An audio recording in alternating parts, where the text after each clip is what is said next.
Bonjour, bienvenue sur Objectif Math. Dans ce paragraphe 5 sur les espaces vectoriels, nous définissons les bases. Nous nous en servirons de façon intensive lorsque nous travaillerons avec des espaces vectoriels de dimension finie. Nous donnons la définition d'une base. Soit E un espace vectoriel sur le corps K et B une famille d'éléments de E. On dit que B est une base de E si et seulement si B est une famille libre de E et aussi une famille génératrice de E. Il faudra faire attention qu'en général, un espace vectoriel n'admet pas qu'une seule base. En ce qui nous concerne, ils en admettront même une infinité. Par exemple, dans un plan vectoriel dans lequel on visualise le vecteur nul, la famille formée par les deux vecteurs U et V est une base de ce plan. Mais la famille formée par les deux vecteurs U' et V' est une autre base de ce même plan. Nous allons manipuler le symbole de Kronecker noté delta. Étant donné deux éléments I et J, on définit delta indice I et J comme étant égal à 1 lorsque I est égal à J, et dans le cas contraire, delta indice I et J est nul. Nous avons déjà rencontré l'espace vectoriel K puissance n. Il admet des bases, et il en admet une très particulière qui s'appelle la base canonique de K puissance n. N étant un entier naturel non nul fixé, on définit pour chaque I entier compris entre 1 et n un vecteur E indice I de K puissance n, en posant pour tout J compris entre 1 et n, la jème composante du n-uplet E indice I est égale à delta indice IJ. Ce qui veut dire que le vecteur E indice 1 est égal au n-uplet 1,0000, etc. Toutes les composantes sont nulles sauf la première qui est égale à 1. Que le vecteur E indice 2 est égal au n-uplet 0,10000, etc. Toutes les composantes sont nulles sauf la deuxième qui est égale à 1, etc. jusqu'au vecteur E indice n qui est égal au n-uplet 0,00001. Toutes les composantes sont nulles sauf la dernière qui est égale à 1. Il se trouve que la famille formée de ces n vecteurs est une base de K puissance n considérée comme espace vectoriel sur K. Elle s'appelle la base canonique de K puissance n. Nous allons démontrer notre affirmation dans le cas particulier où n est égal à 2. Pour vous entraîner, vous pouvez le refaire avec une autre valeur de n.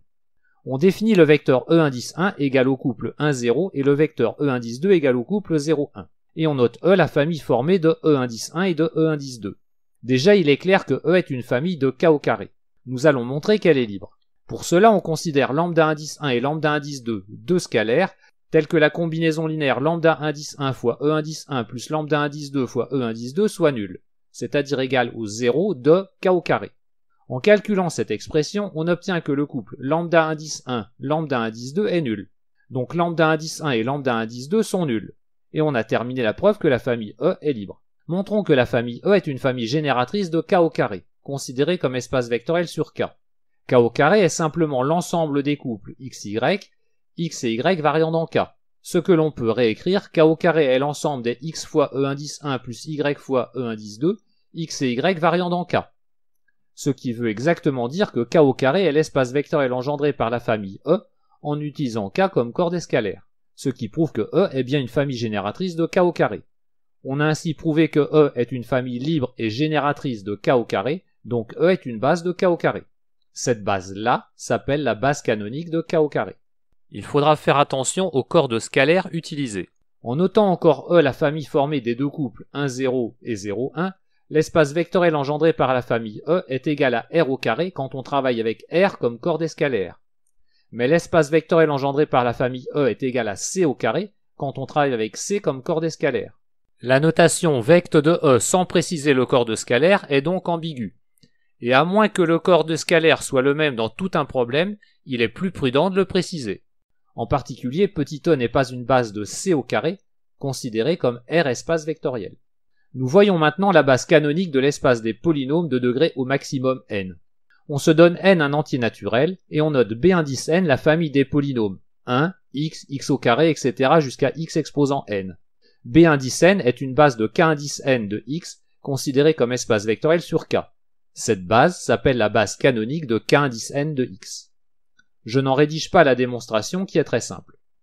Vous noterez que l'espace vectoriel engendré par B indice n est R indice n de x lorsque l'on travaille avec R comme corps de scalaire, et que l'espace vectoriel engendré par B indice n est C indice n de x lorsque l'on travaille avec C comme corps des scalaires. Attention, B indice n n'est pas une base de C indice n de x lorsque R est le corps des scalaires.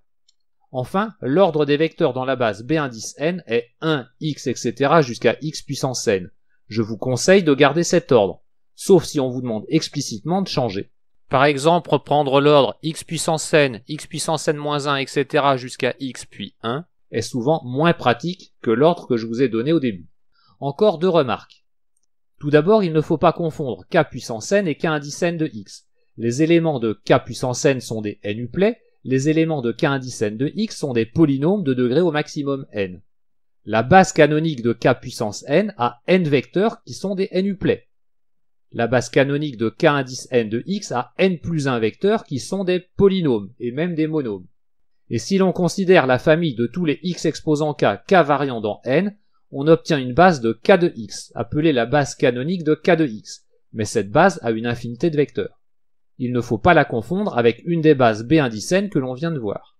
Nous voyons maintenant la base canonique de l'espace des matrices de type NP, où n et p sont deux entiers naturels non nuls. On considère I un entier compris entre 1 et n et J un entier compris entre 1 et p. On définit la matrice E indice IJ comme étant de type NP, dont chaque élément d'indice KL est égal à delta IK fois delta JL.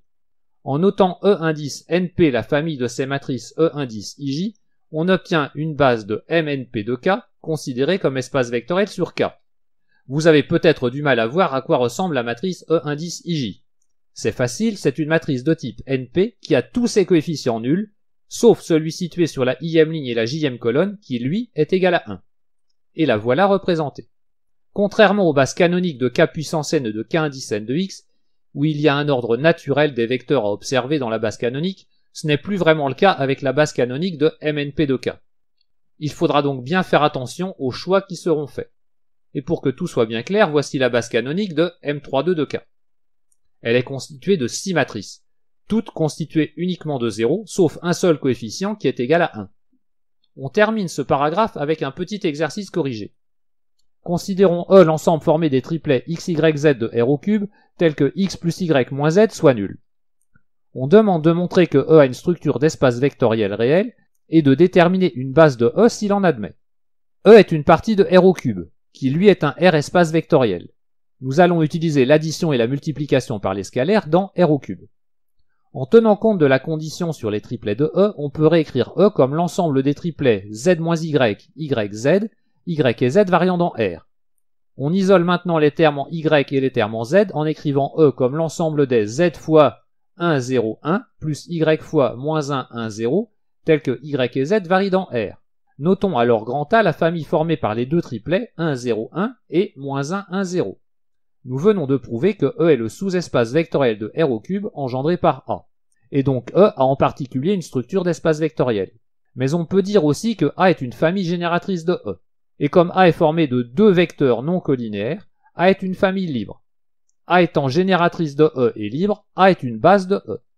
Je vous invite maintenant à suivre le paragraphe 6 sur les espaces vectoriels qui concerne la somme de sous-espaces vectoriels. Voilà, cette vidéo est terminée, vous pouvez me laisser des commentaires et me poser des questions. À bientôt sur Objectif Math.